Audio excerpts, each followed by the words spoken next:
Welcome to the first in our series of online lectures for A History of Modern Asia. Today's lecture is titled 1850, A Continent in Crisis. What we're going to be looking at is actually not just 1850, but instead we're going to be doing a survey of some of the highlights in Asian history up to 1850. In doing so, I hope to give you at least a broad outline or a picture of how Asia got to 1850, some of the successes that it achieved, and some of the problems that it will begin to encounter by the middle of the 19th century. So let's get started.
Traditionally, the Chinese people have put themselves at the center of the world. You can see this on a Chinese map that was made in the 16th century. Although it's hard to make out, that's China at the center. This thinking also can be seen in the name that they gave to their kingdom. They called themselves the Middle Kingdom. In other words, they believed themselves to be at the center of the world. Everybody else revolved around them. With that in mind, visitors to the Emperor of China had to go through an elaborate ritual of gifts and deference before the leader would agree to see them. Essentially, the emperor was saying that he was all-powerful and that he deserved great respect. Actually, the Chinese emperor did deserve great respect, and in fact, the Chinese people deserved great respect. For centuries, China was one of the world's wealthiest and most technologically advanced societies. For example, it was the Chinese who invented the process of turning wood pulp into paper. They did this way back in the 2nd century BCE. The technology slowly spread to the west along the Silk Road, a network of trade that connected Rome to the Orient. Around 850 CE, the Chinese also invented gunpowder. While gunpowder was good for making fireworks, the Chinese also figured out how to use it as a weapon in rudimentary cannons and rockets. Again, the West did not learn of gunpowder until traders to China brought the technology back to Europe centuries later.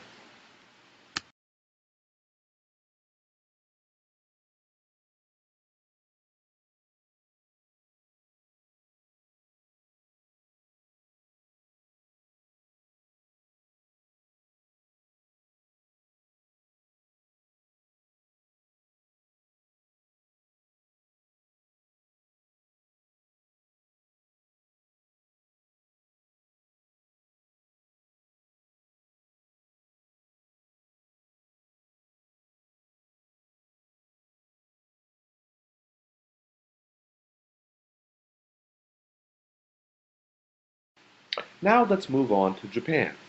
Though not as powerful as the Chinese, Japan was no pushover. In 1603, the island nation, after suffering through a century of civil war, concentrated power in the hands of a single leader, a man who became known as the shogun. That shogun was a man named Tokugawa Ieyasu. However, the Tokugawa family would rule Japan for the next 165 years. During much of this period, the island nation grew and prospered, but it also made the curious decision to close itself off from the rest of the world. Tokugawa's grandson, Tokugawa Iemitsu, was the man who made this decision. By the 16th and 17th centuries, Spanish and Portuguese explorers, traders, and missionaries had reached Japan's shores and had been working to convert the native population to Catholicism. So in 1639, Iemitsu announced what became known as the Sokoku policy. Sokoku means chained country. And what it really meant is that the Japanese no longer allowed foreigners to visit their soil. They also expelled all Westerners from Japan. Why? Well, Iemitsu feared the growing influence of Christian missionaries from Spain and Portugal. Thus, with just a few exceptions, all foreigners caught in Japan were executed. That included sailors who were shipwrecked in Japanese waters.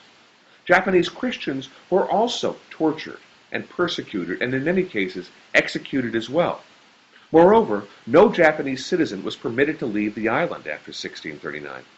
Truly, Japan had become a hermit kingdom. As I said on the previous slide, however, there were exceptions to this rule.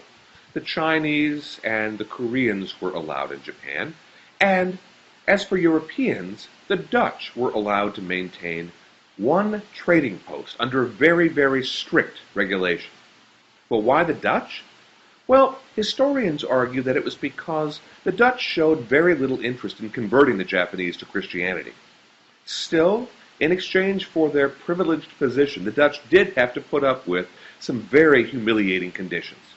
First, they were only allowed one trading post, an island in the middle of the harbor in the city of Nagasaki. Nor were they allowed to conduct business except with the permission of the shogun. The Japanese worked very hard to humiliate the Westerners as much as possible, just to let them know of the inferiority of their position. The Dutch, and later all Westerners, would be known as red-haired barbarians.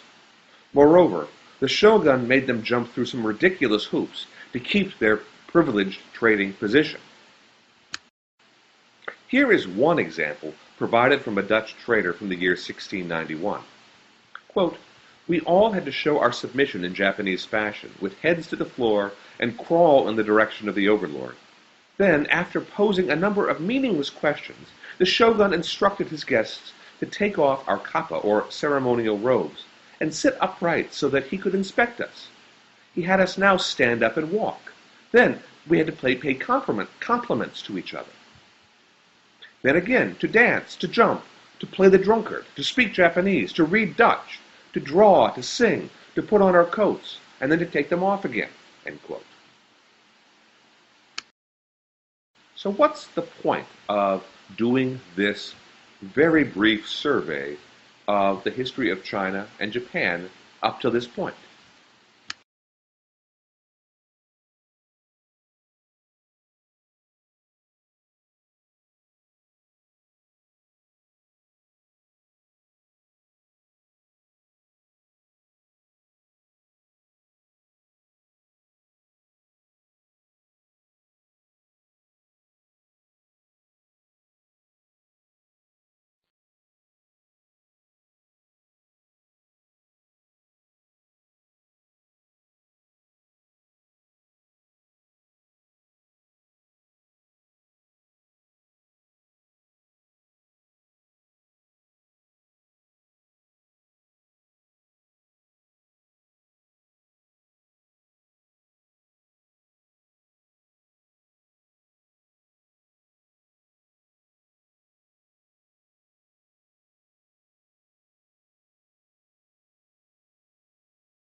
For example, there was the railroad, which was powered by a steam engine. Railroads revolutionized travel over land. At sea, there was the steam-powered ship. Steamships not only made it possible to travel faster than the wind blew, they also made it possible to carry larger and larger cargoes.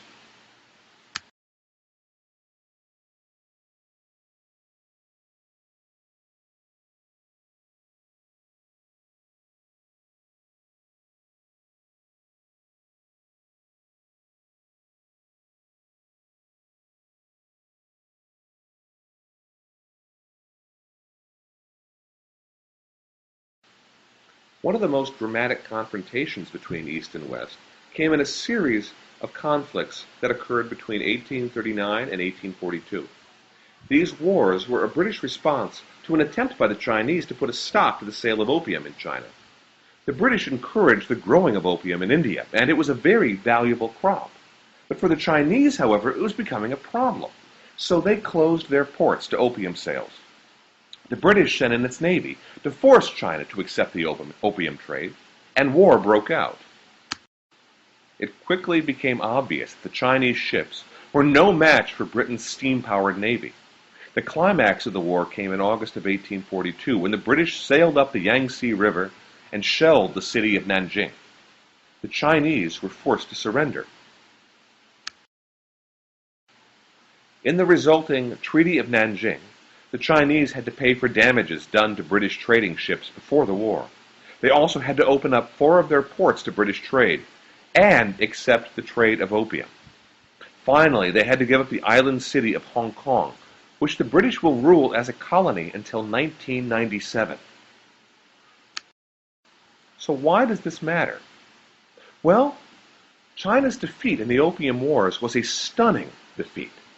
Remember, China was considered to be the center of the universe, yet the so-called Middle Kingdom proved to be no match for the British.